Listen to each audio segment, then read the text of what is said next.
Hola a todos, esto sigue siendo la Biblia en casa y el versículo para esta semana, es decir, traído de las lecturas del día 14 de febrero de 2021, es el siguiente. Dichoso el hombre a quien el Señor no le apunta el delito y en cuyo espíritu no hay engaño. Pertenece al Salmo 31, versículo segundo.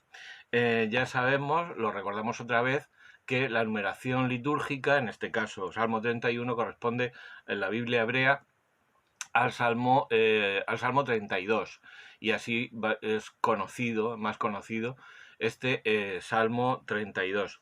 En cuanto a las diferencias de las distintas versiones, de las distintas traducciones que manejamos habitualmente, pues vemos que Shekel habla de que este hombre, en cuyo espíritu no hay engaño, él traduce en cuya conciencia no queda turbia. En Navarra, en vez de no hay engaño, dice no hay dolo, es decir, intención de dañar, mala intención. Nacarcolunga dice, en vez de no hay engaño, dice no hay falsedad. Bueno, pues en este abanico de posibilidades, pues las pondremos. Shekel normalmente hace unas traducciones más literales y dice esto de cuya conciencia no queda turbia. Pero bueno, el espíritu es el mismo y las diferencias no son importantes. En cuanto a las concordancias, y ya veremos una cosa curiosa, hay una de Romanos 4, Romanos capítulo 4, versículos 6 a 8. Referidos a esta persona de la que habla el hombre en cuyo espíritu no hay engaño, pues nos encontramos con Juan 1,47, cuando se describe a uno de los apóstoles, Natanael. Bueno, la crítica dice, que la tradición ha identificado a Natanael con el apóstol Bartolomé que se menciona en Mateo 10, que es Mateo 10 contiene la lista de los primeros apóstoles. Bien, ¿por qué Natanael, Bartolomé y por qué la tradición lo atribuye? Muy fácil, es muy común que las personas en esta época tengan un nombre en hebreo y otro en griego. Incluso muchas veces hay discípulos, por ejemplo, Felipe y Andrés, que tienen nombres griegos y que seguramente tenían un nombre, o se les impuso al momento de la circuncisión, un nombre hebreo, naturalmente, pero eran conocidos por su nombre en griego. Tenemos, por ejemplo, el caso de Bartimeo, por ejemplo. Bartimeo, se nos dice en el Evangelio de San Marcos, que era hijo de Timeo. Es decir, muchas veces la persona era conocida con el nombre del padre precedido de la partícula en arameo bar, que significa hijo de. Por tanto, Bartimeo es hijo de Timeo. Era conocido por el nombre de su padre y la gente lo llamaba por el nombre de su padre. Bartolomé es Bartolomeo, es decir, hijo de Ptolomeo. Por tanto, Natanael tenía un nombre hebreo, el impuesto en la circuncisión, que es Natanael, pero era conocido por el nombre de su padre. Su padre se llamaba, o lo llamaban, Ptolomeo. Entonces, él era Bartolomeo, hijo de Ptolomeo.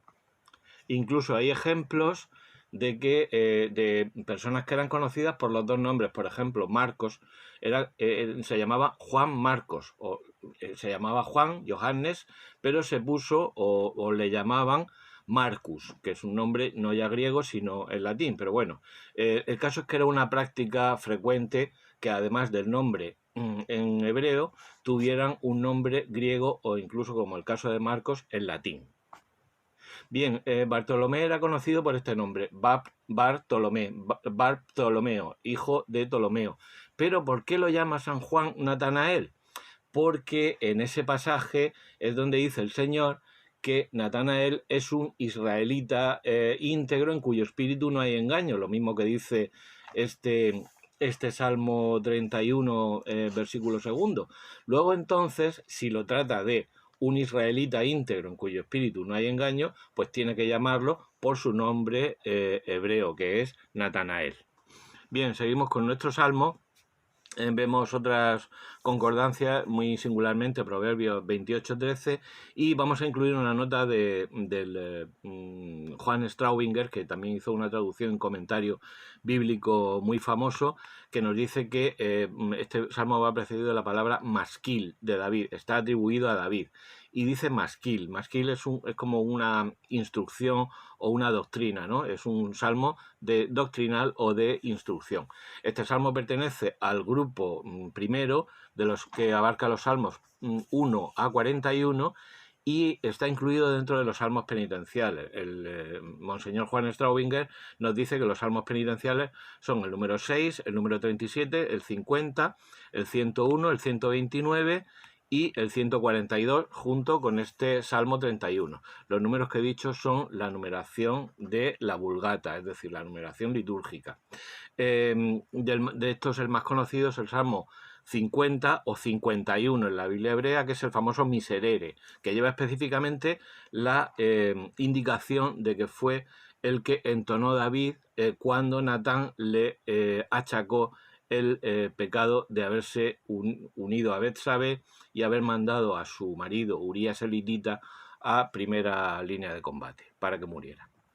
Bueno, veremos también cosas como en fin, como, las menciones que se hace en el Catecismo de la Iglesia Católica de este salmo, que son los de los parágrafos 304 y 1502. Y veremos también lo que dice León Dufour acerca de la confesión, puesto que el tema central es el mismo versículo 5 de este salmo, aunque nosotros hemos escogido este segundo. El tema central es la confesión. Bueno, decir también que incluiremos una reseña que hizo la Pontificia Comisión Bíblica en 1910 sobre la autoría de David de los salmos. Particularmente da una lista entre las que está este salmo. Finalmente decir, este era, según he leído en alguna página protestante, parece ser que era el salmo favorito de Lutero, porque decía que lo conectaba con lo que se decía en la carta de los romanos y decía que era reflejo del contenido de la carta de los romanos. Bueno, pues compruébalo y ya sabes, adelante con la Biblia.